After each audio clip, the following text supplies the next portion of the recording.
வணக்கங்க. இந்த வீடியோவில் நம்ம என்ன பார்க்க போறோம்னா, generalized inverse or pseudo inverse or Moore Penrose மூணுமே சேம் நேம் தாங்க. இதை எப்படி கண்டுபிடிக்க போகிறோம்? This belongs to matrix concept. நம்ம இன்வெர்ஸ்னு தெரியும், ஸ்கொயர் மேட்ரிக்ஸ் வச்சு நம்ம ஃபைண்ட் அவுட் பண்ணிக்கிறோம். இதில் வந்து ரெக்டாங்கிள் மேட்ரிக்ஸ் மேக்ஸிமம் இதனோட அப்ளிகேஷனாக இருக்குதுங்க. ரெக்டாங்கிள் மேட்ரிக்ஸ் வந்து எப்படி நம்ம வந்து மேட்ரிக்ஸ் இன்வெர்ஸ் கண்டுபிடிக்கிறது, அது காம்ப்ளெக்ஸ் நம்பராக இருந்தாலும் இந்த மேட்ரிக்ஸ் வந்து அப்ளிகபிள். சரிங்களா? அப்போ என்னென்ன ஸ்டெப்பு, என்னென்ன ப்ராசஸ், எப்படி நம்ம ஃபைண்ட் அவுட் பண்ண போகிறோம் தான் நம்மளுடைய கொஸ்டின் இங்கே.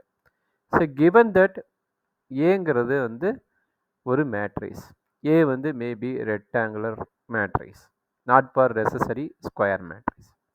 ஏ வந்து ரெக்டாங்குலர் மேட்ரிக்ஸ்.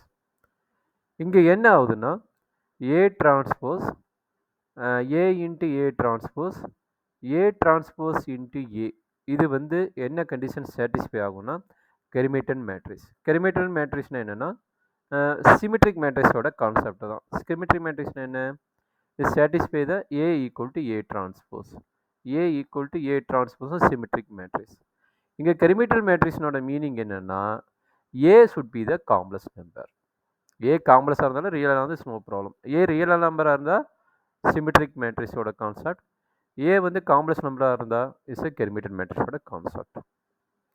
ஸோ அடுத்த ஒரு ஐடியா என்னங்க சொல்லிக்கிறாங்கன்னா, நல்லா பார்த்துங்க, 3 ஐடியா எங்கே சொல்லிக்கிறாங்க. இதெல்லாம் வந்து ஜென்ரலைஸ் இன்வெர்ஷனுக்கு ரொம்ப ரொம்ப important. A into A transpose into ஏவோட வேல்யூ என்ன கிடைக்கும்னா ஏ கிடைக்க வேணும்.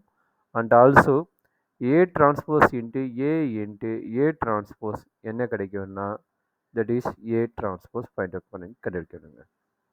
This is a basic idea.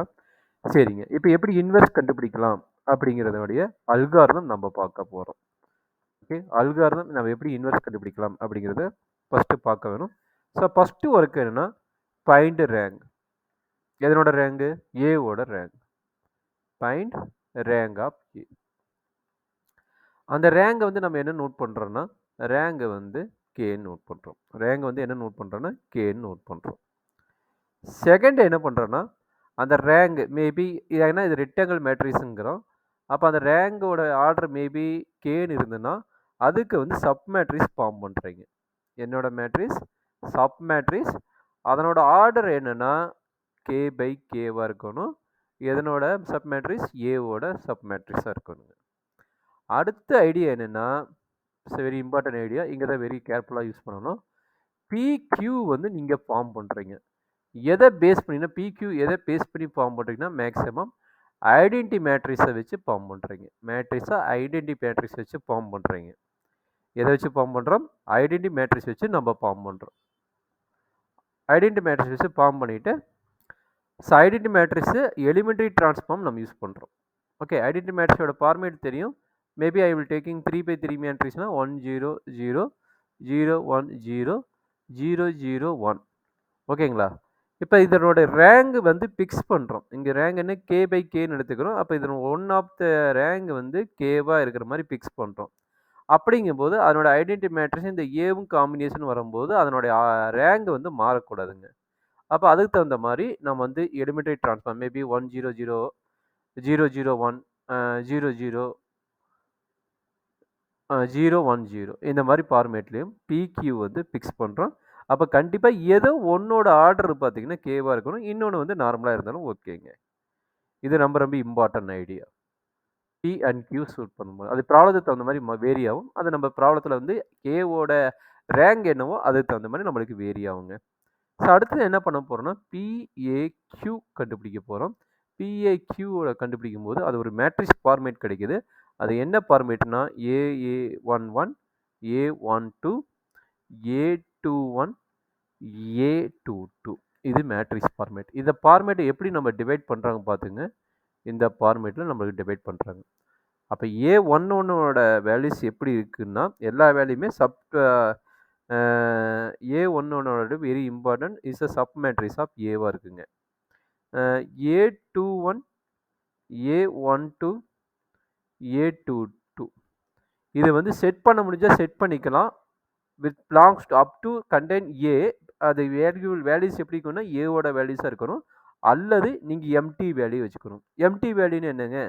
000 ஃபார்மேட்டுக்கு வச்சுக்கணும். ஓகேங்களா? மேபி என்ன மேட்ரிக்ஸ் ஃபார்மேட் வருதோ அது 00 ஃபார்மேட்டில் வச்சுக்கணும். மேபி எம்டியாக இருக்கலாம் அல்லது இஸ் நாட்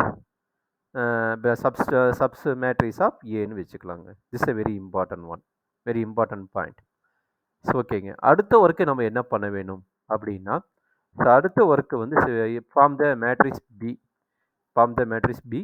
பியோட ஃபார்மேட் என்னென்னா நம்ம ஆல்ரெடி கண்டுபிடிச்சிக்கிறோம்ல, அதில் வந்து A11ஓட வேல்யூ என்ன, A21ஓட வேல்யூ என்னன்னு தெரியும். A11ஓட வேல்யூ என்ன, A2ஓட வேல்யூ என்னன்னு இதை வந்து நம்ம அப்படியே என்ட்ரி பண்ணிக்கிறோங்க. இதுதான் பியோட வேல்யூ. ஓகே. அப்போ A11 ரொம்ப இம்பார்ட்டன்ட். அடுத்தது பார்த்தீங்கன்னா எஃப் மேட்ரிக்ஸ் ஃபைண்ட் அவுட் பண்ணுறோம். எஃப்போட மேட்ரிக்ஸ் என்னென்னா A11ஓட இன்வெர்ஸ் ஃபைண்ட் அவுட் பண்ணிவிட்டு அதோட A12 மல்டிப்ளை பண்ணால் அதுதான் வந்து எஃப்போட மேட்ரிக்ஸ். நெக்ஸ்ட்டு லாஸ்ட்டாக பார்த்தீங்கன்னா சி மேட்ரிக்ஸ் ஃபார்ம் பண்ணுறோம். சி மேட்ரிக்ஸோட ஃபார்முலா என்னென்னா அந்த ஆர்டர் எவ்வளவோ அதனோட யூனிட் மேட்ரிக்ஸும் த காம்பினேஷன் ஆஃப் எஃப் மேட்ரிக்ஸும் என்ட்ரி பண்ணுறோம். இது என்னது identity matrix. Okay. Identity matrix அந்த மேட்ரிக்ஸோட ஆர்டர் என்னவோ அதை என்ட்ரி பண்ணிவிட்டு இந்த எஃப் மேட்ரிக்ஸை என்ட்ரி பண்ணுறீங்க. ஸோ அடுத்த ஒர்க்கு என்னென்னா ஏ ப்ளஸ் கண்டுபிடிக்கணும். That means inverse. ஓகே. அதனோட ஃபார்முலா என்ன அப்படி வருதுன்னா that is equal to Q already நம்ம டிஃபைன் பண்ணிக்கிறோம். CH கச்சுங்கிறது டிரான்ஸ்போஸ், இதனுடைய டிரான்ஸ்போஸ். CHங்கிறது இதனுடைய transpose into CCH multiplication of 2 matrix into PH into P whole inverse into PH into P. இதுதாங்க நம்மளுடைய ஃபார்முலா ஏ இன்வெர்ஸ். அதாவது excuse me.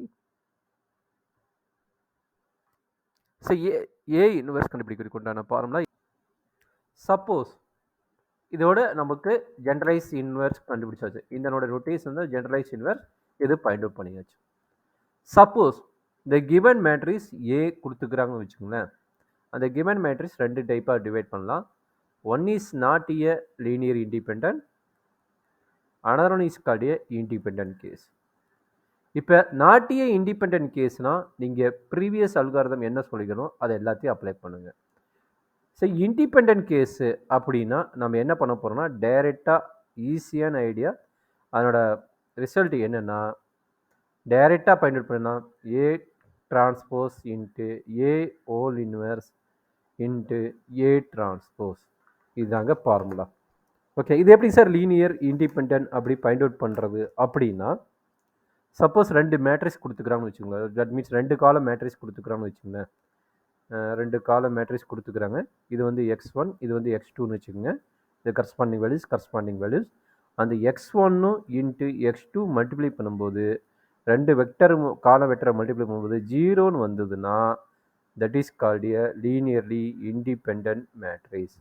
Linearly independent matrix. அப்போ அந்த மேட்ரிக்ஸுக்கு மட்டும் நீங்கள் வந்து என்ன பண்ணுறீங்கன்னா ஈஸியாக அப்ளை பண்ணிடலாம். ஜென்ரலைஸ் இன்வெர்ஸ், பெசிடோஸ் இன்வெர்ஸ் ஈஸியாக ஃபைண்ட் அவுட் பண்ணிடலாம். This is a formula. அப்போ 2 கேசஸ் தான் இருக்குது.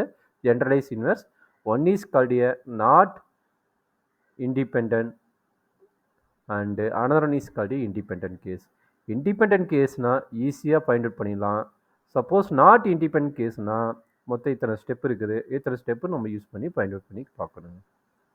இதுதான் நம்மளுடைய ஐடியா. ஜென்ரலைஸ் இன்வெர்ஸோட மேட்ரிக்ஸோட இன்வெர்ஸ் மேட்ரிக்ஸோட ஃபார்மை.